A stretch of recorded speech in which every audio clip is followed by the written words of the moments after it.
नमस्कार, स्वागत है आपका वीके न्यूज के स्पेशल बुलेटिन। जम्मू कश्मीर और लद्दाख की वो तमाम खबरें हम आपको दिखाएंगे जिसमें आपको घाटी से जुड़ी हर छोटी और बड़ी खबर मिलेगी, जिनसे सीधे सीधे होगा सीधा आपका सरोकार।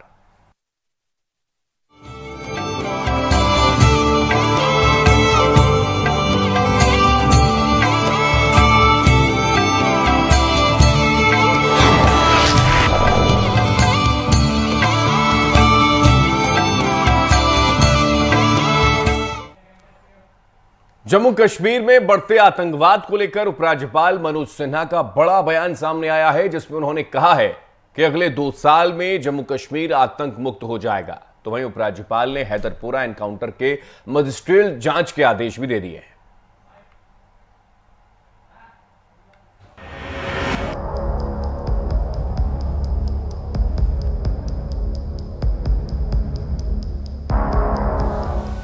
जम्मू कश्मीर में पिछले कई दिनों से आतंकवादियों के खिलाफ सेना का ऑपरेशन जारी है, बल्कि अलग अलग ऑपरेशनों को अंजाम देकर सेना ने कई आतंकवादियों को मार भी गिराया है। बल्कि अभी भी कश्मीर के अलग अलग इलाकों में भारतीय सेना का ऑपरेशन जारी है।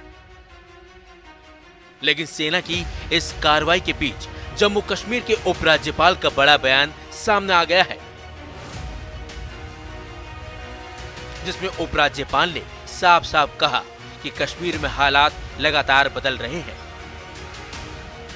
और अगले 2 साल के अंदर जम्मू कश्मीर आतंक मुक्त भी हो जाएगा। कश्मीर में सेना की कार्रवाई पर शुरू से ही सवाल उठते रहे हैं। इन सवालों को उठाने वाले कोई और नहीं बल्कि जम्मू कश्मीर की वो राजनीतिक पार्टियां हैं जो कहीं ना कहीं आतंकवादियों का सपोर्ट भी करती हैं, जिनमें सबसे आगे पीडीपी और नेशनल कॉन्फ्रेंस रहती है, जिन्होंने इस बार भी श्रीनगर के हैदरपुरा में हुए एनकाउंटर पर न सिर्फ सवाल उठाए बल्कि एनकाउंटर में मारे गए लोगों के परिजनों के साथ भी खड़े हो गए। यहां तक कि एनकाउंटर में मारे गए डॉक्टर मुदस्सर गुल के परिजनों ने जांच की मांग तक कर डाली, जिसे संज्ञान में लेकर उपराज्यपाल मनोज सिन्हा ने न सिर्फ मजिस्ट्रियल जांच के आदेश दिए बल्कि यह तक कह डाला कि किसी के साथ अन्याय नहीं होगा। कानून व्यवस्था को लेकर के एक निश्चित रूप से कई लोगों को चिंता रहती है। उन्होंने बताया कि जम्मू नहीं, मैं आपसे कहना चाहता हूं कि अब स्थितियां काफी बदल गई हैं। कुछ लोग कोशिश कर रहे हैं, लेकिन हम आपको भरोसा देना चाहते हैं कि 2 वर्ष बाद जम्मू कश्मीर में आतंकवाद कहीं देखने को नहीं मिलेगा। इस दिशा में भारत सरकार काम कर रही है। कानून व्यवस्था को लेकर के एक निश्चित रूप से कई लोगों को चिंता रहती है। उन्होंने बताया कि जम्मू नहीं, मैं आपसे कहना चाहता हूं कि अब स्थितियां काफी बदल गई हैं।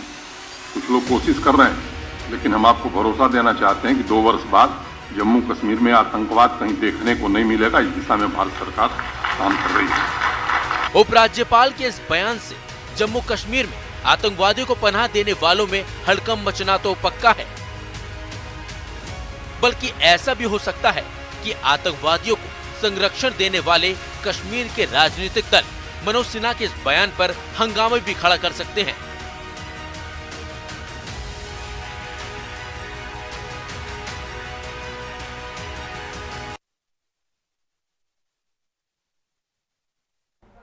हैदरपुरा एनकाउंटर पर सियासत कम होने का नाम नहीं ले रही। जम्मू कश्मीर के पूर्व सीएम उमर अब्दुल्ला ने भी एनकाउंटर पर सवाल खड़े कर दिए और इसके विरोध में प्रदर्शन भी तेज हो चला है।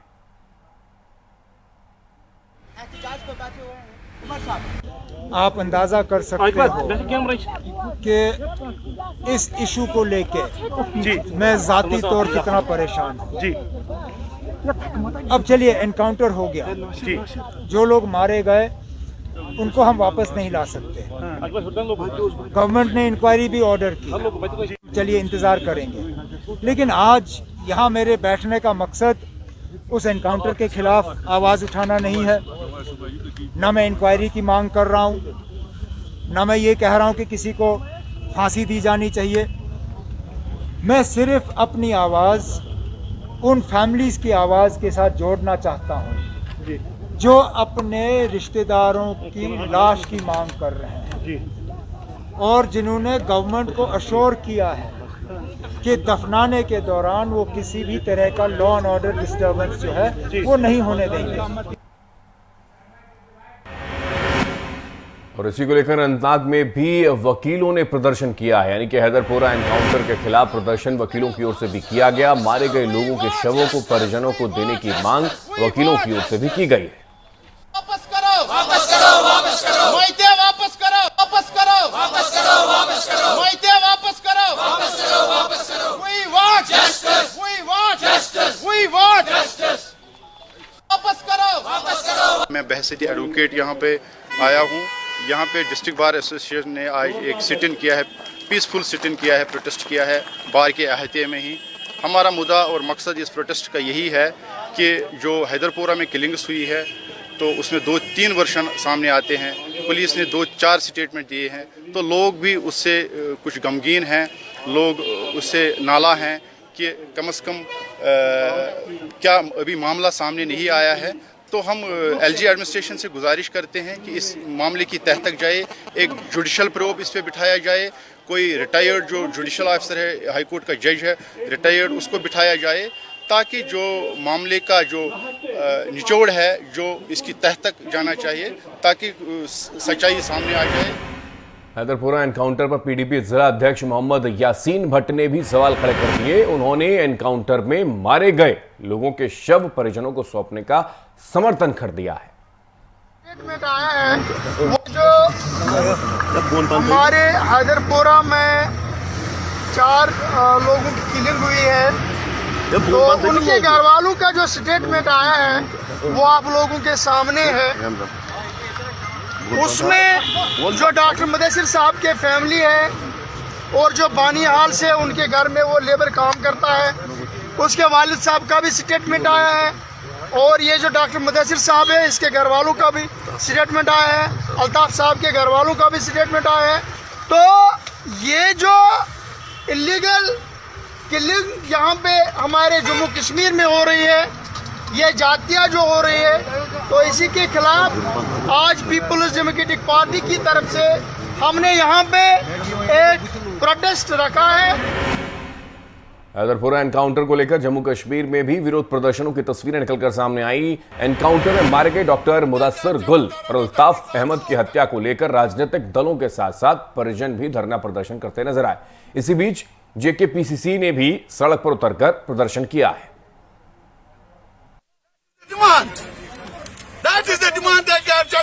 तहकीकात हो और टाइम बाउंड हो, ये गुफ्तन शनीदन बर्खास्तन वाली बात ना हो जो पिछले कई 30 सालों से 30 सालों से हम देख रहे हैं।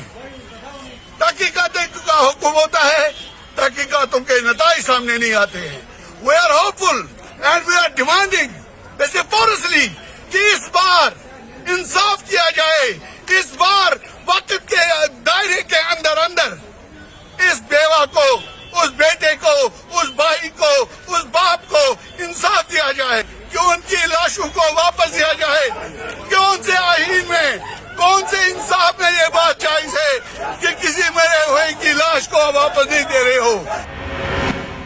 हैदरपुरा एनकाउंटर को लेकर People's Alliance for Gupkar Declaration ने भी प्रेस कॉन्फ्रेंस की और एनकाउंटर पर सवाल खड़े कर दिए। पीएजीडी ने कहा कश्मीर को कब्रिस्तान नहीं बनने देंगे। अरे साहब, इसमें तमीज नहीं है।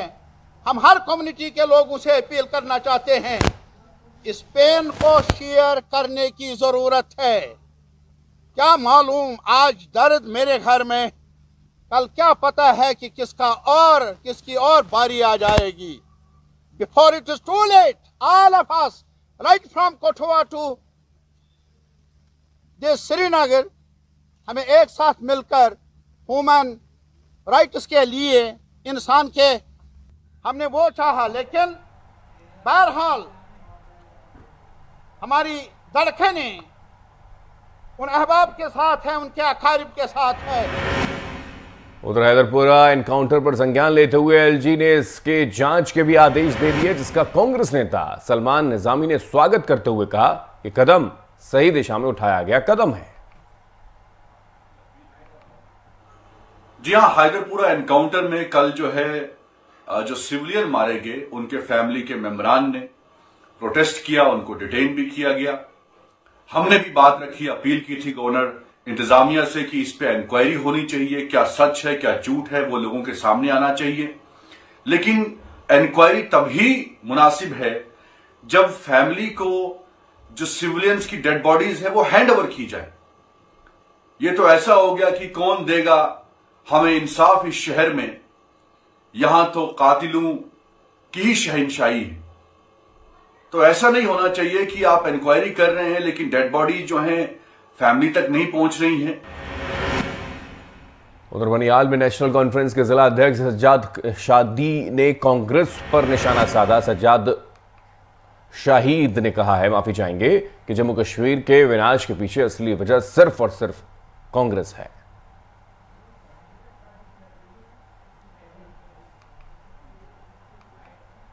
आंखों में किन के लिए आंसू टपके, तमाम चीज़ें जो है इस बात की अक्कासी करते हैं और आवाम को उनकी आंखें खोलने के लिए मेरे ख्याल में ये काफ़ी है कि जिनके लिए मोदी साहब की आंखों में आंसू हैं वो उनके साथ मिले हैं कि जो जमात या रियासती अवाम के मफाद की खातिर, उनके वजूद की खातिर, उनके तशक्कुस की खातिर, इस रियासत की तकद्दुस की खातिर जो माजी में भी कुर्बानियाँ देती चली आ रही है और आज भी कुर्बानियाँ दे रही है, वो उनके करीब है। यार जिनके लिए आंसू बह रहे हैं वो उनके करीब है।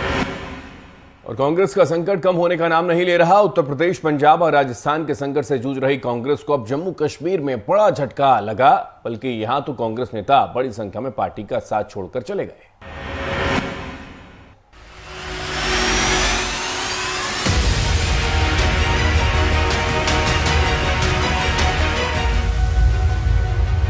साल 2022 में देश के 5 राज्यों में विधानसभा चुनाव होने वाले हैं, लेकिन विधानसभा चुनावों की इस जंग से पहले ही कांग्रेस की मुश्किलें कम होने की बजाय बढ़ती चली जा रही हैं। पहले से ही उत्तर प्रदेश, पंजाब और राजस्थान में संकट से जूझ रही कांग्रेस को अब जम्मू कश्मीर में बड़ा झटका लग गया, बल्कि जम्मू कश्मीर में कांग्रेस के कई बड़े नेताओं ने पार्टी का दामन तक छोड़ दिया है। कांग्रेस की जम्मू कश्मीर इकाई के 7 प्रमुख नेताओं ने पार्टी अध्यक्ष सोनिया गांधी को अपना त्यागपत्र भेजा और दावा किया कि प्रदेश में उन्हें पार्टी से संबंधित मामलों को लेकर अपनी बात रखने का मौका नहीं दिया गया। सूत्रों का कहना है कि इस्तीफा देने वाले नेताओं में से 4 पूर्व मंत्री और 3 पूर्व विधायक हैं। ये सभी पूर्व मुख्यमंत्री और कांग्रेस के वरिष्ठ नेता यानी कि गुलाम नबी आजाद के करीबी हैं। पार्टी से इस्तीफा देने वाले नेताओं में जीएम सरूरी, जुगल किशोर, विकार रसूल और डॉक्टर मनोहर लाल शामिल हैं। कांग्रेस अध्यक्ष सोनिया गांधी, राहुल गांधी और जम्मू कश्मीर के प्रभारी सचिव रजनी पाटिल को भेजे गए इस्तीफे में नेताओं ने प्रदेश कांग्रेस कमेटी के अध्यक्ष गुलाम अहमद मीर की तरफ से पार्टी का नेतृत्व करने के तरीकों पर आपत्ति जाहिर की और उन्हें इस पद से हटाने की मांग कर दी। इस्तीफा देने वाले इन नेताओं का कहना है कि वो पिछले करीब 1 साल से ज्ञापन के माध्यम से पार्टी नेतृत्व से मिलने का समय मांग रहे थे, लेकिन उन्हें समय नहीं दिया गया, बल्कि अगस्त 2021 में राहुल गांधी के जम्मू कश्मीर दौरे पर व्यक्तिगत रूप से पार्टी आलाकमान से मिलने का अनुरोध किया था, लेकिन कुछ हुआ नहीं। जिस तरह से कांग्रेस में गुटबाजी और दो फाड़ नजर आ रहे हैं, इससे तो साफ लग रहा है कि आने वाले दिनों में कई राज्यों से कांग्रेस का अस्तित्व ही खत्म हो जाएगा। Bureau report, Srinagar.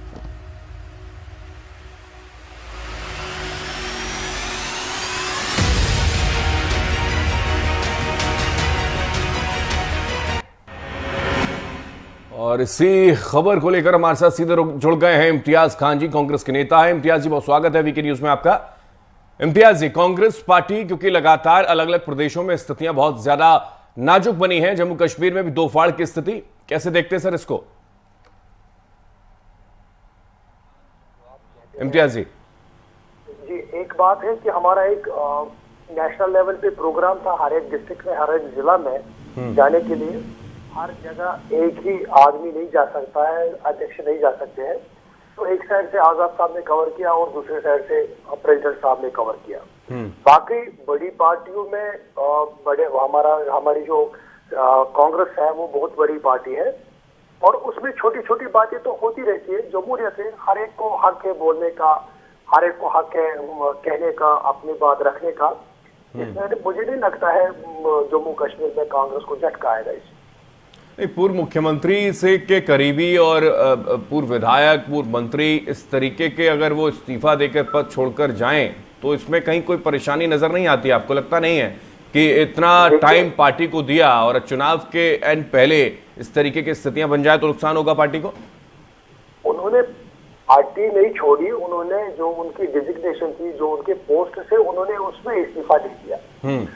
आपको पता होगा रिसेंटली एक कांग्रेस वर्किंग कमेटी की एक मीटिंग हुई जो हमारे all India president madam Sonia ji ने अटेंड किया था और राहुल जी ने भी जी। उसमें क्लियर कट किया गया कि अब यंग जनरेशन, यंग फेसेस को हमें आगे लाना है, तो ताकि आने वाले वक्त में हमारी लीडरशिप यंग फेसेस के हाथ में है, क्योंकि हमारा मुल्क जो है वो नंबर 1 है वर्ल्ड में जहाँ पर यंगस्टर है, यंग लीडर है हर जगह मुल्क में, पूरे बरसगीर में। नहीं, लेकिन कांग्रेस शासित प्रदेशों में ज्यादातर मुख्यमंत्री तो एजेड हैं। जी जी, कांग्रेस शासित प्रदेशों में ज्यादातर तो मुख्यमंत्री एजेड हैं सर। यंग कहाँ, किस तरीके से? क्योंकि आप मध्य प्रदेश का जिक्र कर लें, छत्तीसगढ़ का जिक्र कर लें, राजस्थान का जिक्र कर लें, सभी तो युवा रूठे हुए हैं। शीर्ष नेतृत्व की कमी लगती नहीं इम्तियाज जी आपको? क्या बिल्कुल, हम आपकी बात से वही मैं कह रहा हूँ। रिसेंटली बिफोर 1 मंथ एक मीटिंग हुई, CWC की मीटिंग, आपको भी उसकी अहमियत होगी। उसमें बिल्कुल रेजोल्यूशन पास किया गया और अब यंग फेसेस को हमें आगे लाना है। आप समझ लीजिए, अगर किसी जगह हम एक बिल्डिंग बनाएंगे और जब आप उस बिल्डिंग को नई तरीके से तैमीर करेंगे तो पुरानी बिल्डिंग तोड़ने में थोड़ा सा समय तो लगता है और मुश्किलातें भी आती है, किसी को जख्म भी लग सकता है, मगर अब ये बुजुर्गों का काम नहीं है, बुजुर्गों का सरपरस्ती करनी है, अब यंग फेसेस को ये बिल्डिंग तैमीर करनी है। तो ये पैमाना केवल जम्मू कश्मीर में सेट होता है या फिर अलग अलग प्रदेशों में इसको आगे फॉलो करेगी कांग्रेस पार्टी? क्योंकि छत्तीसगढ़ में तो मुख्यमंत्री मुझे लगता है 75 के करीब, 70 के करीब पहुंचने वाले हैं, ये तो स्थिति है सर। फिर वहां पर कैसे अपने आप को कंट्रोल करेंगे आप? और भी कई प्रदेश हैं। कहा मैं जम्मू कश्मीर की बात कर रहा हूँ। हाँ। और मैं जम्मू कश्मीर को रिप्रेजेंट कर रहा हूँ और मैं इतना मैं आपको कहूँ पूरे नेशन में ही ऐसा ही होगा, क्योंकि कांग्रेस की अपनी हिस्ट्री है। अब इस वक्त जो है कि कांग्रेस पावर में नहीं है, मगर थोड़ी तो मुश्किलातें तो आती है। लेकिन अध्यक्ष पद का चुन पाना बड़ा मुश्किल कांग्रेस पार्टी के लिए हो जाता है सर। और फिर आप कह रहे हैं कि यंग लोगों को मौका दिया जाएगा। अगर ऐसा होता तो शायद स्थिति ऐसी नहीं होती कि तमाम युवा नेता चले जाते आपकी पार्टी। कोशिश कर रहे हैं आप जम्मू कश्मीर से, अच्छी बात है कि यंग फेसेस को आगे लाया जाए। बहुत शुक्रिया इम्तियाज जी हमारे साथ जुड़ने के लिए आपका। फिलहाल यहाँ रुकते छोटे से ब्रेक के लिए, जल्द हाजिर होंगे।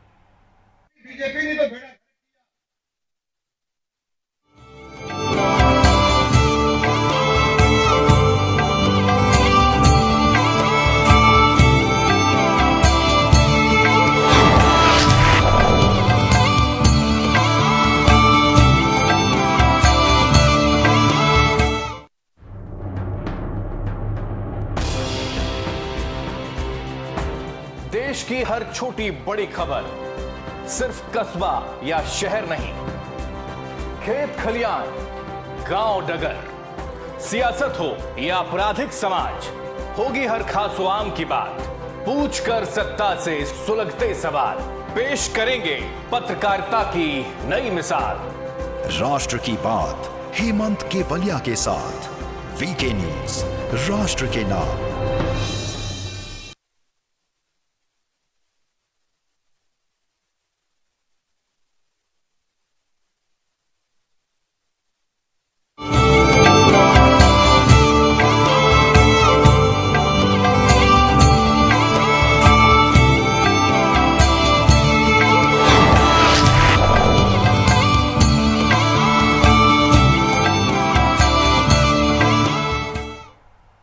ब्रेक के बाद एक बार फिर से स्वागत है। जम्मू कश्मीर लद्दाख का खास बुलेटिन देख रहे हैं आप। कांग्रेस की ओर से टाउन हॉल में जन जागरूकता अभियान का आयोजन किया गया और इस अभियान में कांग्रेस के तमाम वरिष्ठ नेता मौजूद रहे। लेकिन इस दौरान कांग्रेस के नेताओं ने बताया है कि कांग्रेस ने लोगों की दुर्दशा का पता लगाने के लिए देश भर में जन जागरूकता कार्यक्रम आयोजित करने का फैसला लिया है। पर्पस ये है कि मोदी और भाजपा सरकार के होते हुए उनके राज में इस वक्त किसी को बोलचाल अलाउ नहीं कर रहे। जितने जुल्म सितम किए जा रहे हैं, चाहे वो माइनॉरिटीज़ पर है, नौजवानों पर है, और उसके खिलाफ में कोई आवाज़ अलाउ नहीं कर रहे। इसलिए कांग्रेस पार्टी ने अपना प्लेटफार्म तैयार किया है ताकि जो लोगों के मसाइल हैं, लोगों की जो परेशानियां हैं, उसको कांग्रेस पार्टी हाईलाइट करेगी ताकि वक्ती हुक्मरान को ये पता चल जाए कि जो वो बड़े बड़े दावे ऊपर कर रहे हैं। खासकर जम्मू कश्मीर की जब मैं बात करता हूँ, अभी आपने देखा 70 मिनिस्टर यहाँ घुमाए और बड़े बड़े प्रेस कॉन्फ्रेंसेस करे गए कि यहाँ सब कुछ नॉर्मल है, सब कुछ तरक्की कर रहा है। तो जब हम ज़मीनी सतह पर जा रहे हैं, जब लोगों से पूछ रहे हैं, तो उनको जो सदमा है, उनकी जो परेशानियां हैं, उसको वो दबाने की कोशिश करें।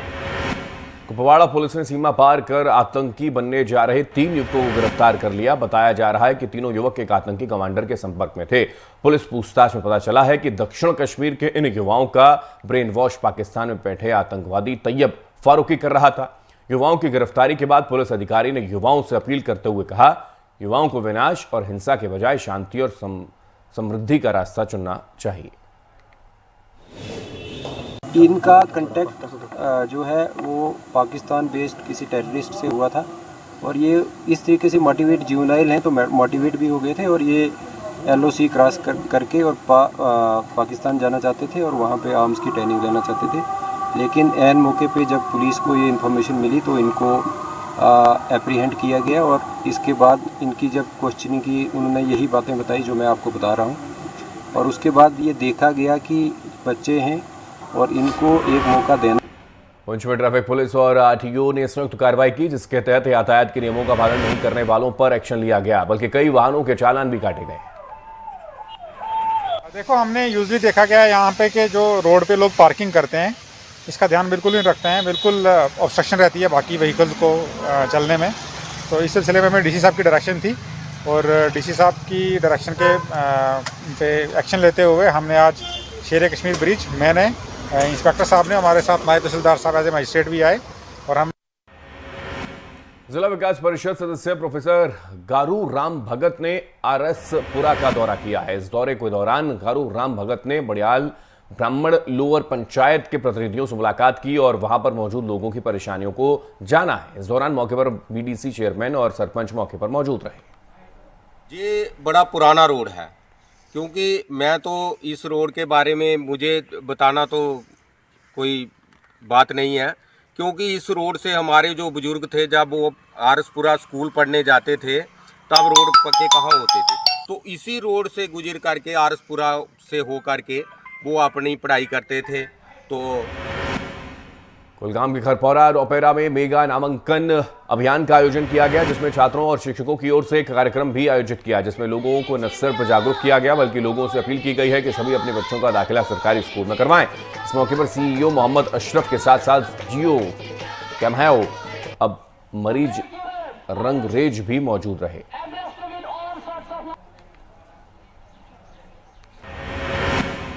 और 14 नवंबर से शुरू हुए 68वें अखिल भारतीय सहकारिता सप्ताह पर एक कार्यक्रम का आयोजन हुआ। कार्यक्रम की अध्यक्षता BDC हंदरवाड़ा फिरदौस अहमद सहकारी समिति प्रबंधन ने की। इस मौके पर जिले के बेरोजगार युवाओं के लिए रोजगार पैदा करने की बातों पर जोर दिया गया। हमें यहाँ यूथ ब्लॉक को, हमने यहाँ यूथ को बुलाया, उस यूथ को हमने अवेयर दी है, क्योंकि हमारा ये 68 अवेयरनेस कैंप था यहाँ पे ब्लॉक लेवल का। इसमें हमने लंगेट से भी बुलाए थे और राजौर ब्लॉक से भी बुलाए थे। इनको हम ये अवेयर कर रहे थे कि कोऑपरेटिव जो है ये बहुत सी सहायता आपको दे सकते हैं। हंदवाड़ा में ही आजादी का 75वां अमृत महोत्सव मनाया गया है। ICDS की ओर से आयोजित इस कार्यक्रम में गर्भवती महिलाओं की देखभाल और उनके खानपान को लेकर कई अहम जानकारियां दी गई। कार्यक्रम में मौजूद वरिष्ठ पर्यवेक्षक आबिद हुसैन वार ने बताया है कि इस कार्यक्रम का उद्देश्य बच्चों और महिलाओं की, विशेष रूप से गर्भवती महिलाओं की सेवा करना है। दिन पहले ही इनाग्रेट किया है, जो गवर्नमेंट ऑफ इंडिया ने एक इनिशिएटिव लिया है आज़ादी का अमृत महोत्सव। इसके अंदर जो 75 years of the independence celebrations है। प्राइम मिनिस्टर ऑफ इंडिया ने एक प्रोग्राम लॉन्च किया है जिसके तहत जो हमारा cultural, social and economical developments हुई है 75 ईयर्स में, इसको अपनी जनरेशन तक पहुंचाने के लिए इस इनिशिएटिव को आगाज किया गया। और अखनूर के सुनौल गांव में विशाल दंगल का आयोजन किया गया। इस दंगल में दिल्ली, हिमाचल प्रदेश, पंजाब के दिग्गज पहलवानों ने हिस्सा लिया। इस दंगल का आयोजन सरपंच प्रशांत सागर की देखरेख में किया गया, जबकि मुख्य अतिथि के तौर पर डीएसपी केडी भगत ने शिरकत की। इस दंगल को देखने के लिए मैदान में काफी संख्या में लोग मौजूद रहे। इस मौके पर मैं ये कहना चाहता हूं, जो दंगल कमेटी है, मैं नमन करता हूं दंगल कमेटी को। दंगल कमेटी ने बहुत जबरदस्त ये दंगल जो है वो किया जा रहा है। हमारे जम्मू कश्मीर के नौजवानों को नशे से दूर रखने के लिए ये दंगल करवाए जाते हैं। कबड्डी, कुश्ती, प्रधानमंत्री नरेंद्र मोदी जी ने कहा था खेलो में पर्यटकों को आकर्षित करने के लिए पर्यटन विभाग ड्रैग एंड स्की लिफ्ट स्थापित करने की योजना बना रहे हैं। अधिकारियों के मुताबिक 2 लिफ्ट गुलमर्ग और कांगदूरी में स्थापित की जाएगी। अधिकारियों ने बताया है कि वो गुलमर्ग के सौंदर्यकरण को जोड़ने के लिए 24 घंटे काम कर रहे हैं। पिछले 2-3 महीनों से हम देख रहे हैं टूरिस्ट अच्छे आ रहे हैं। हमारा जो केबल कार सिस्टम है, अप्रॉक्सीमेटली 2000 से 3000 लोग हम पर डे अभी चढ़ा रहे हैं, फर्स्ट फेज़ और सेकंड फेज़ में भी। तो फुटफॉल अभी ठीक है। गुलमर्ग में अभी हम हमारा गवर्नमेंट का जो प्रोग्राम है, कुछ एडिशनल ड्रैग लिफ्ट्स लगा रहे हैं हम, स्की लिफ्ट्स, जिससे विंटर टूरिज्म में अच्छा बूस्ट मिलेगा। तो उस और डांस प्रतियोगिता में राजौरी के सुंदरबनी की रहने वाली मिताली शर्मा ने स्वर्ण पदक जीतकर जिले का नाम रोशन कर दिया। राजौरी पहुंचने पर मिताली शर्मा का लोगों ने जोरदार स्वागत भी किया है। इस दौरान काफी संख्या में स्थानीय लोग वहां पर मौजूद रहे।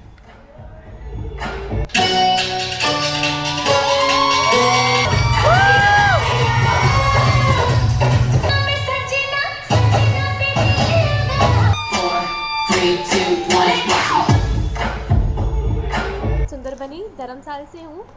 मैंने first mount Everest dance sport championship में पार्टिसिपेट किया था, जो कि 4 कंट्रीज़ के बीच में हो रहा था, नेपाल, श्रीलंका, भूटान और इंडिया, जिसमें मैंने गोल्ड मेडल हासिल किया है। मुझे मम्मा की तरफ से बहुत ज़्यादा सपोर्ट थी। मेरे मामू, मेरी मासी के लोग मुझे बहुत ज़्यादा सपोर्ट कर रहे हैं। और उसके बाद जो मुझे सबसे ज़्यादा सपोर्ट करा वो है मेरा स्कूल, क्योंकि ये इन्होंने बचपन से ही एक बूस्ट बनाए रखा मेरे अंदर और कभी भी मेरे टैलेंट को नीचे नहीं होने दिया, उसको एक अलग ही लेवल पर जाके पूरी दुनिया को दिखाने की कोशिश की है। और इसी के साथ इस खास बुलेटिन में इतना ही। देश दुनिया की तमाम खबरों के लिए आप देखते रहिए वीके न्यूज, राष्ट्र के नाम।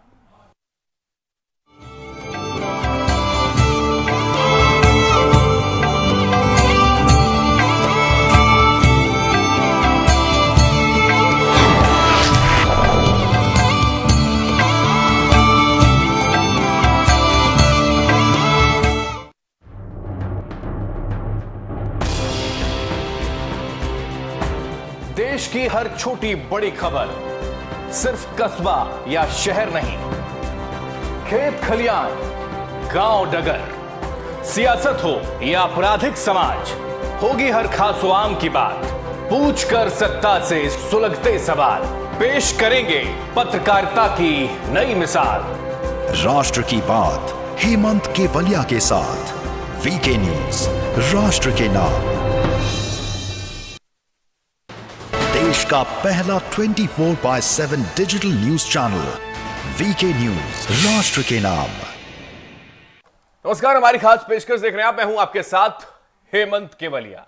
दिल्ली में प्रदूषण का स्तर लगातार बढ़ चला है और इस दिशा में सीएम यानी कि दिल्ली के सीएम, देश की सल्तनत के मुख्यमंत्री अरविंद केजरीवाल सामने आते हैं। यमुना को लेकर एक बार फिर से जिक्र होता है। जिक्र इस बात को लेकर जो इतने सालों से लगातार हो चला है कि यमुना को हम साफ कर देंगे और 2025 यानी अगले चुनावों तक यमुना नदी को साफ कर दिया जाएगा पूरी तरीके से। यमुना में तमाम लोगों के साथ मैं भी डुबकी लगाऊंगा, यह जिक्र अरविंद केजरीवाल ने किया। अरविंद केजरीवाल का यह जिक्र था। उसके बाद सियासत जो है वो चरम पर आ चुकी है। क्या कुछ अरविंद केजरीवाल ने कहा है, उसके बाद क्या रिएक्शन बीजेपी की ओर से आया है, वो सुनाते हैं। 70 साल लगे यमुना को इतना गंदा होने में। ये 70 साल का जो खराब किया हुआ सारा काम है, ये 2 दिन में तो ठीक नहीं हो सकता।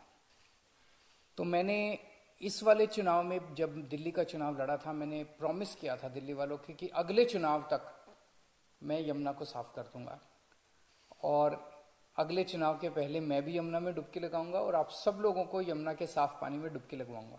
अरविंद केजरीवाल जी, पिछले 7 सालों से झूठ पर झूठ बोलना ये आपका सालाना व्यवहार बन गया है। अरविंद केजरीवाल जी, आपके मंत्रियों के वो सभी स्टेटमेंट, वो सभी बयान, चाहे वो विधानसभा के फ्लोर पे दिया हो, मीडिया में दिया हो, कॉन्क्लेव में दिया हो, अखबारों में दिया हो, वो अब वायरल है कि आप 5 साल में यमुना जी को साफ करेंगे, आप डुबकी लगाएंगे, लोगों के साथ नहाएंगे, और उसको अब छुपाया नहीं जा सकता। दिल्ली में बहने वाली लगभग 30 किलोमीटर यमुना जी अगर दूषित नहीं, तो ये स्थितियां दरअसल सियासत को लेकर हैं, लेकिन असलियत क्या है, दिल्ली की यमुना की सफाई को लेकर क्या स्याह सच है, वो हम आपको ग्राफिक्स के जरिए एक बार दिखा देते हैं और समझा देते हैं कि दिल्ली की यमुना का स्याह सच। दिल्ली में यमुना का सिर्फ 2% हिस्सा, लेकिन प्रदूषण 76% है। सोचिए कितनी स्थिति बदतर है दिल्ली को लेकर, यमुना नदी को लेकर। चंद किलोमीटर साफ यमुना नाले में हो जाती है तब्दील। यह स्थिति दरअसल दिल्ली की यमुना नदी की है। यमुना में दिल्ली के 38 नाले गिरते हैं, इनको ही दुरुस्त करने का जिक्र कर रहे थे अरविंद केजरीवाल। दिल्ली में 40 सीवेज ट्रीटमेंट प्लांट, लेकिन कोई भी अपग्रेड है नहीं, और इसकी याद अब आ रही है केजरीवाल साहब को। अपग्रेड करने के लिए दिल्ली सरकार को लगेगा 3 से 5 साल का वक्त। वही बात उन्होंने भी कर दी कि 5 साल यानी कि आने वाले वक्त में सब कुछ ठीक हो जाएगा। आज तक नालों पर अपग्रेडेड सीवेज ट्रीटमेंट नहीं लगाए गए हैं। दिल्ली में यमुना किनारे 65,000 झुग्गियां हैं। जाहिर है 4 लाख की आबादी है, तो ऐसा होगा, वहां पर प्रदूषण बढ़ेगा, जिसकी वजह से यमुना में 600 टन कचरा मिलता है। यह स्थिति दरअसल दिल्ली में यमुना की है। इसी साल 9 सूत्रीय कार्य योजना बनाई गई, नतीजा 0। अब 6 सूत्रीय कार्य योजना बन रही है, नतीजा क्या होगा पता नहीं। यमुना क्लीनिंग प्रोजेक्ट के लिए 2074 करोड़ रुपए दिए गए केजरीवाल की ओर से। यमुना की सफाई के लिए 2018 से 2021 तक 200 करोड़ रुपए खर्च किए गए, लेकिन पता नहीं गए कहां। करोड़ों की राशि का नतीजा आज तक 0 ही रहा है, क्योंकि आज भी तो झाग के पानी में डुबकी लगाने को मजबूर है आवाम। दिल्ली में यमुना का जो हाल बना हुआ है वो वाकई हैरान और परेशान करता है।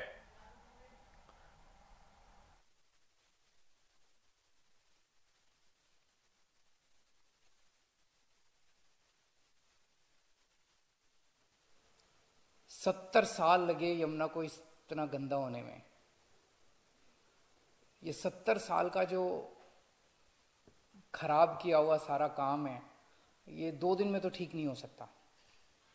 तो मैंने इस वाले चुनाव में, जब दिल्ली का चुनाव लड़ा था, मैंने प्रॉमिस किया था दिल्ली वालों के कि अगले चुनाव तक मैं यमुना को साफ कर दूंगा, और अगले चुनाव के पहले मैं भी यमुना में डुबकी लगाऊंगा और आप सब लोगों को यमुना के साफ पानी में डुबकी लगवाऊंगा। अरविंद केजरीवाल जी, पिछले 7 सालों से झूठ पर झूठ बोलना यह आपका सालाना व्यवहार बन गया है। अरविंद केजरीवाल जी, आपके मंत्रियों के वो सभी स्टेटमेंट, वो सभी बयान, चाहे वो विधानसभा के फ्लोर पे दिया हो, मीडिया में दिया हो, कॉन्क्लेव में दिया हो, अखबारों में दिया हो, वो अब वायरल है कि आप 5 साल में यमुना जी को साफ करेंगे, आप डुबकी लगाएंगे, लोगों के साथ नहाएंगे, और उसको अब छुपाया नहीं जा सकता। दिल्ली में बहने वाली लगभग 30 किलोमीटर यमुना जी अगर दूषित नहीं होती, जहरीली नहीं होती, तो आज दिल्ली के लोग भी चैन से होते, दिल्ली की हवा पे भी उसका असर पड़ता, और आपको भी ये सब ड्रामा नहीं करना पड़ता। और प्रदूषण भी एक वजह। अगर स्थितियां ऐसी हैं तो फिर एयर प्यूरिफायर की डिमांड भी दरअसल देश की राजधानी दिल्ली में बढ़ चली है, और इसी को लेकर बड़े बड़े कारोबार भी होंगे, सू दो राय नहीं है। इसी पर चर्चा करने के लिए सभी मेहमान हमारे साथ बने। अश्विनी शाही बीजेपी के हमारे साथ नेता हैं। अश्विनी जी, बहुत स्वागत आपका। टीना चौधरी आम आदमी पार्टी से हमारे साथ है। टीना जी, आपका स्वागत। रंजीत मिश्रा जी कांग्रेस से हमारे साथ है। रंजीत जी, आपका स्वागत है। अरविंद जयतिलक जी राजनीतिक विश्लेषक के तौर पर हमारे साथ जुड़े हैं। टीना जी, सबसे पहले सवाल आपसे कि ये क्या स्थिति है? आप बार बार आए, वादे करें और वादे पूरे ना हो, फिर कह दें कि आगामी चुनावों तक यमुना को साफ कर दिया जाए, कैसे समझे इसको? देखिए, ऐसा तो बिल्कुल भी मत कहिए कि अरविंद केजरीवाल जी जब भी चुनावों के टाइम पे अपने जो भी लोगों से वादे किए जाते हैं वो पूरे ना हो। आज की डेट में अगर ऐसी बात होती तो दिल्ली की आवाम जनता केजरीवाल जी का साथ ना देती और ना ही वो अपनी कुर्सी पे बैठे होते। तो जैसे कि उन्होंने अपनी कॉन्फ्रेंस में भी कहा कि पिछले 70-75 सालों का जो इतनी गंदगी हमारे पूरे देश में फैली हुई है, या करप्शन है, या किसी भी चीज को लेके कोई डिपार्टमेंट अपनी रिस्पॉन्सिबिलिटीज पूरी नहीं कर पा रहा, उस चीज को ओवरकम करने के लिए टाइम तो लगेगा। खड़े पैर कोई भी टीना जी, मेरा सवाल, क्योंकि मैं वो सोशल मीडिया के मीम्स निकाल कर दिखा नहीं सकता, बता नहीं सकता, लेकिन वो ऐसे ऐसे वीडियोस उनके हैं जिसमें साफ तौर पर समझा जा सकता है कि जब भी वो मीडिया से मुखातिब होते हैं या फिर जब भी वो जिक्र करते हैं तो यमुना का जिक्र जरूर होता है कि यमुना को दूषित कर दिया, लेकिन हमारी सरकार आएगी, यमुना को साफ कर दिया जाएगा। 2015, उसके बाद फिर 2022 का किसकी अगर जिक्र कर लें, अब 2025 की बात कर रहे हैं, उससे पहले भी वो जिक्र कर चुके हैं। मेरा सवाल सिर्फ इतना सा है कि क्या केवल हुक्मरान वादे करते हैं और केवल अपने फायदे के लिए?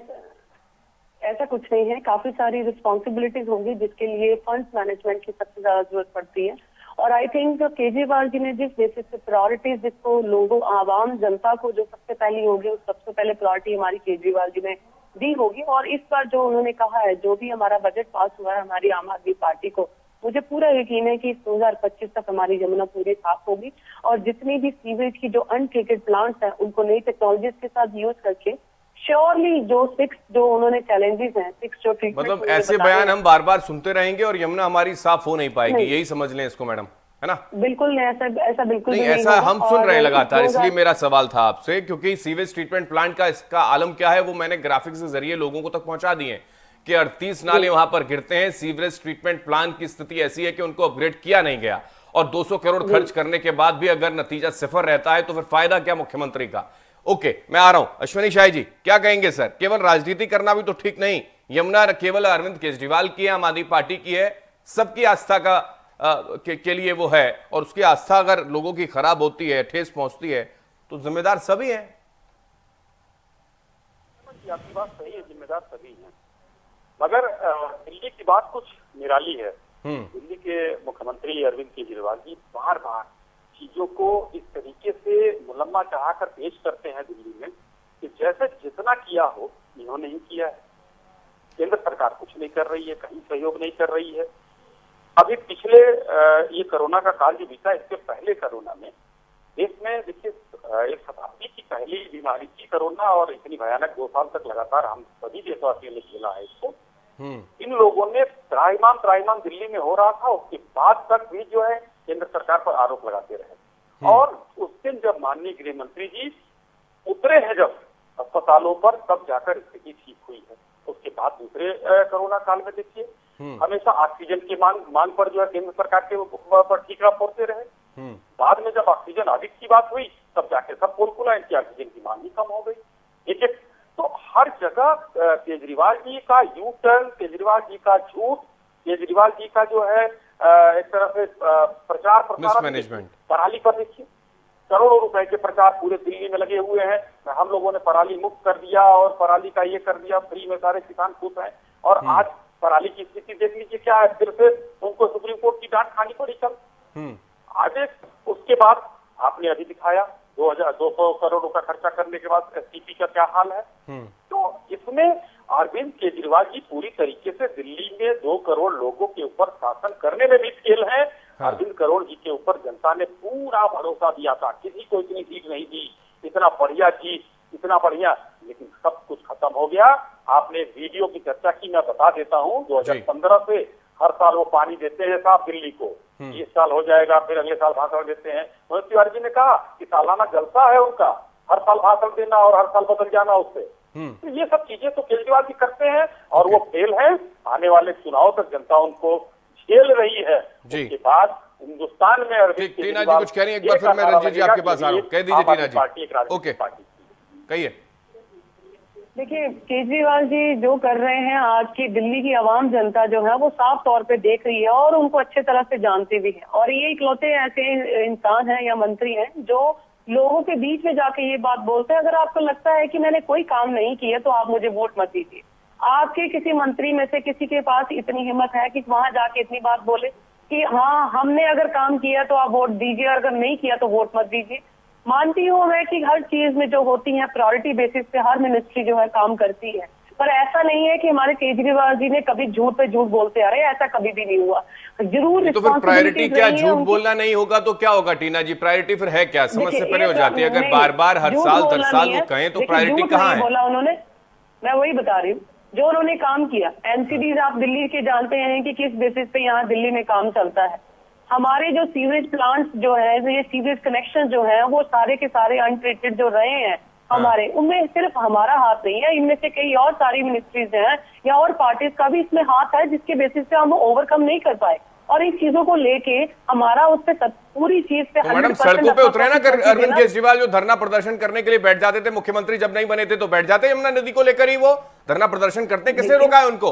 ओके, आ रहा हूं अश्विनी जी, कुछ कह रहे हैं, उसके बाद रंजीत जी आपके पास आ रहा हूं। कहिए अश्विनी जी। हर चीज से हुआ, धरने भी हुए, सब कुछ हुआ। हमने देखा नहीं, तो अगर होता तो हम भी चलाते उसको मैडम। ओके अश्विनी जी कहिए। जी, एक लाइन की बात मैं झूठ पर बोलना चाहता हूँ, 2 उदाहरण देना चाहता हूँ बस आपको।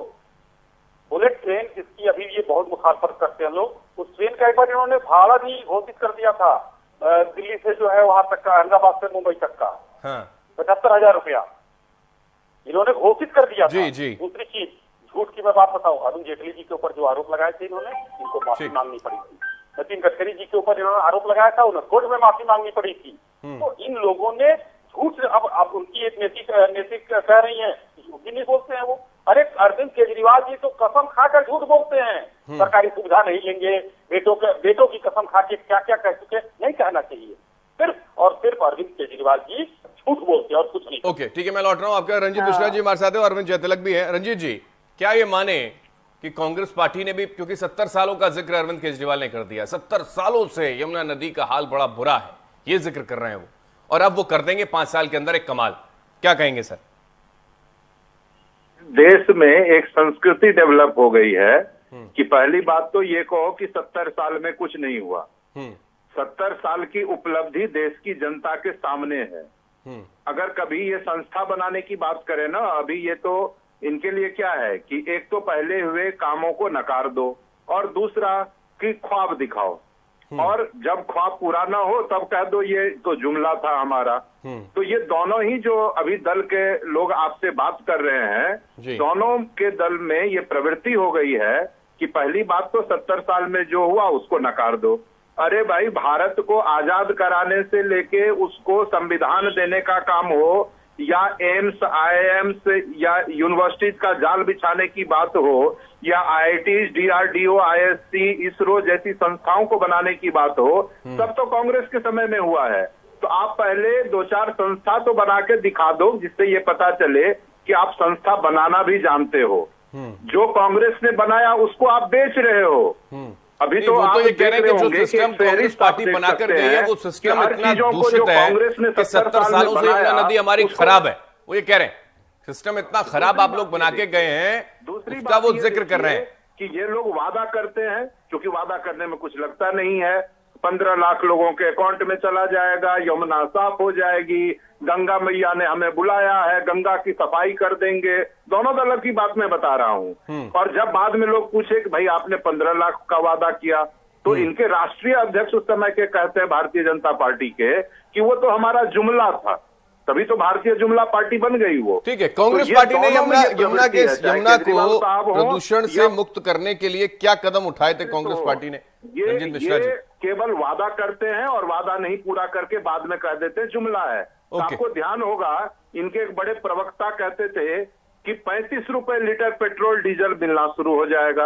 अब तो मुझे लगता है कहीं वो 135 तो नहीं। हम डिबेट जब करेंगे तब आपसे इस सवाल का जवाब ले लेंगे, लेकिन खैर रंजीत जी, मेरा सवाल जो है मैं उसी पर रहना चाहता हूं, डिबेट को डिरेल करेंगे नहीं, अच्छा नहीं लगता। अरविंद जयतिलक जी हमारे साथ हैं राजनीतिक विश्लेषक के तौर पर। अरविंद जयतिलक जी, केवल जुमला करते रहो और देश में क्या हो रहा है, यमुना का स्तर कैसा हो गया, यमुना कितनी हमारी प्रदूषित हो गई, दूषित हो गई, कोई लेना देना नहीं हुक्मरानों को, क्या माना जाए?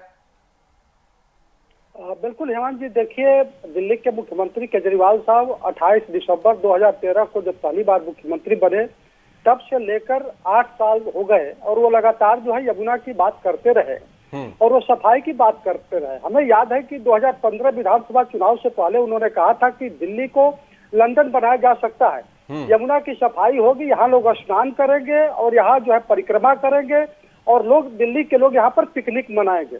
अब देखिए 8 साल के बाद उन्हें यमुना की सफाई की कार्य योजना लानी पड़ी और वो जो है जिस तरह सीवर ट्रीटमेंट प्लांट की बात कर रहे हैं, आपने ठीक सवाल उठाया कि जो 38 बड़े नाले हैं जो एनजीटी नेशनल ग्रीन ट्रिब्यूनल ने पहले ही कह चुकी है कि आप जो सीवर ट्रीटमेंट प्लांट वहाँ लगाइए, एक पर भी नहीं लगा है। सवाल लाजमी है कि आप 8 साल से सत्ता में बैठे हुए हैं, आपकी प्राथमिकता में यमुना केवल जुबानी जमा खर्ची तक ही सीमित थी या उसके लिए कोई रोड मैप भी था? आज की तारीख में एकदम कहा जा सकता है कि इनकी प्राथमिकता में नहीं है। देखिए मसला ये तब उछला जब अभी पिछले दिनों जो है छठ को लेकर के वहाँ लोग जो है जो झाग उत्पन्न हुआ तो उसमें लोग स्नान किए और सूर्य भगवान को जो है जो सूर्योपासना किए, तब जाकर के मसला उछला और जो सोशल मीडिया पर चला तब जाकर के केजरीवाल साहब को याद आया है। देखिए नेशनल ग्रीन ट्रिब्यूनल कई बार हिदायत दे चुका है, सेंट्रल गवर्नमेंट भी इनको लिखित पत्र जारी कर चुकी है, लेकिन ये आज तक उस पर कोई काम नहीं किया।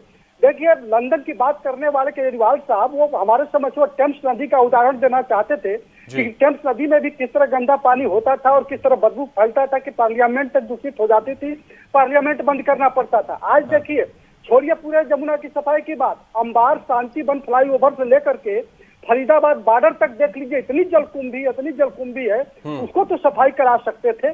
देखिए सवाल केवल जो है यमुना की सफाई तक, यमुना केवल नदी मात्र नहीं है, हमारी पौराणिक आस्था का ऊर्जा केंद्र है। ये सूर्य की जो है पुत्री कही जाती है, यम की भाई कही जाती है। हमारी पौराणिक गाथा और वल्लभ संप्रदाय के लोग यमुना की कितनी विनती करते हैं। पूरे ब्रज समूह जो है यमुना की जो संस्कृति से मिला जुला है और किस तरह जो है एक उसके प्रति आत्मी भाव है। तो ये हमारी जो आस्था की केंद्र यमुना है, सफाई के साथ साथ जो है इसके प्रति जो हमारी संवेदना वो भी मर चुकी है। बिल्कुल पूरी तरह जिम्मेदारी जो होती है जो राज्य के नियंता होते हैं, वो कह रहे हैं कि झाग पूरी तरीके से साफ हो जाएगी 2025 में और झाग मुक्त यमुना होगी, सफाई होगी यमुना की, मैं भी डुबकी लगाऊंगा। अब एक और बयान जोड़ दिया उन्होंने। जी देखिए झूठ की जुबान बुढ़ापे की जान की तरह होती है। आपको जो वादा किया कम से कम अगर 2015 की बात करें तो 6 साल हो गए। 6 साल में आप 6 किलोमीटर भी यमुना की सफाई नहीं की है। तो आज जो है जब मसला जो है पॉलिटिकल बनने लगा है तब जाकर के आपको होश आया कि नहीं यमुना नाम की नदी भी बहती है। तो कुल मिलाकर टीना जी क्या जवाब है मैडम, बताइए। माना जाएगा जी 6 किलोमीटर तक का सफर यमुना का अगर प्रदूषित है तो क्या माने, फिर क्या काम किया? 6 महीने में ही काम दिख जाता है सरकार का। तो से लेके अभी तक इम्प्लीमेंटेशन काफी हद तक इस पे की है, इंजीनियर्स और ऑफिसर्स के साथ मिलके हर चीज का हल निकालने की कोशिश। पर मैं फिर कहूंगी एमसीडी की जहाँ मेजोरिटी है वो हमारे साथ जब तक हमारी स्टैंड नहीं होती तब तक हम चीज पे कैसे स्टेप ले सकते हैं, पहली बात। दूसरी बात ये है क्वेश्चन पे क्वेश्चन ये कर रहे हैं, ऐसे झूठबाजियां कर रहे हैं। एटलीस्ट हम अपना जो इम्प्लीमेंटेशन प्लान है वो तो सक्सेसफुली रेट से हम लोगों तक पहुंचा के बता रहे हैं कि हम किस तरह से इम्प्लीमेंट करेंगे, डे बाय डे हर चीज को कैसे अपडेट करेंगे, आने वाले समय 2 महीने में 3 महीने में कैसे ऐसा है कि 9 सूत्रीय कार्य योजना पहले भी बनी, 6 सूत्रीय कार्य योजना आज जिक्र अरविंद केजरीवाल साहब कर रहे थे। प्लान का तो ये आलम है आपकी पार्टी का या फिर अरविंद केजरीवाल की मंशा का यमुना के साफ करने को लेकर। तो ये झूठ या फिर बार बार इसी मसले को ये कहकर अपने आप को बचाने की कोशिश करें तो अच्छा नहीं लगता। मैंने बताया आपको कि 6 सूत्रीय योजना जो बनाई जा रही हैं उससे पहले 9 सूत्रीय कार्य योजना का क्या हुआ, उस 200 करोड़ का क्या हुआ कि 6 किलोमीटर तक हम दिल्ली में यमुना को साफ नहीं कर सकते? बताइए आप क्या जवाब है इसका?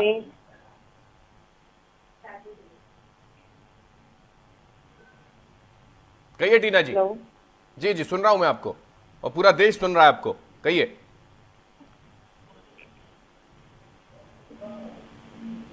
कोई जवाब नहीं है आम आदमी पार्टी के पास।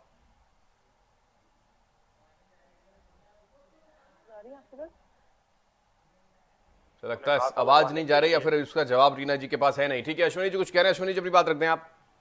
नहीं तो ऐसी कोई बात नहीं है, जवाब हर चीज का है।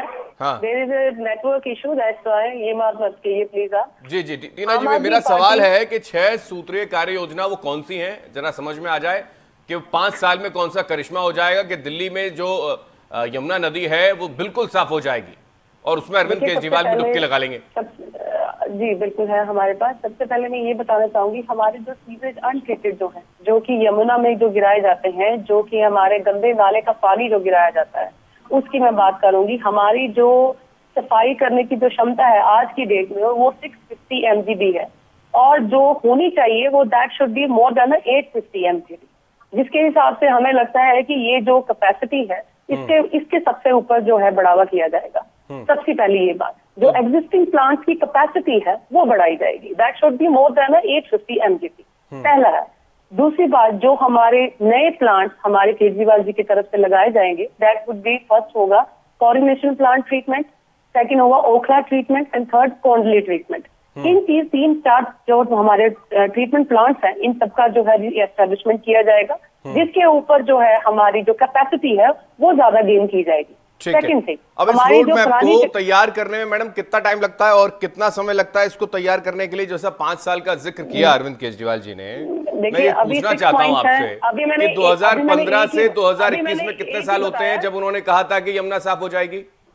देखिए, आप स्टेप सुनेंगे, आपको सब आप मेरे काइंडली जो हमने 6 इनिशिएटिव लिए हैं, जो 6 इनिशिएटिव हमारे जो नेशनल कन्वीनर अरविंद केजरीवाल जी हैं उनकी तरफ से जो दिए गए हैं, पहले आप उस चीज को सुन लीजिए, फिर आपको उस हिसाब से पता चल जाएगा कि ये कैसे कैसे इम्प्लीमेंटेशन होंगे। नहीं, मैं उस इम्प्लीमेंटेशन को इसलिए नहीं मान पा रहा हूं मैडम, क्योंकि स्थितियां ऐसी हैं कि 2015 में भी अरविंद केजरीवाल यही थे ना, कोई और अरविंद केजरीवाल तो था नहीं, दिल्ली का मुख्यमंत्री कोई और तो था नहीं, उन्होंने उस वक्त भी यही कहा था, एक बार फिर से वही कह रहे हैं वो, तो कैसे दिल्ली की जनता विश्वास कर ले? मेरा सिंपल सा सवाल है, आप इसका जवाब नहीं दे पा रहे हो बार बार। शाही जी कुछ कह रहे हैं, एक बार उनको जोड़ लूं, उसके बाद रंजीत जी आपके पास आ रहा हूं। कहिए शाही जी।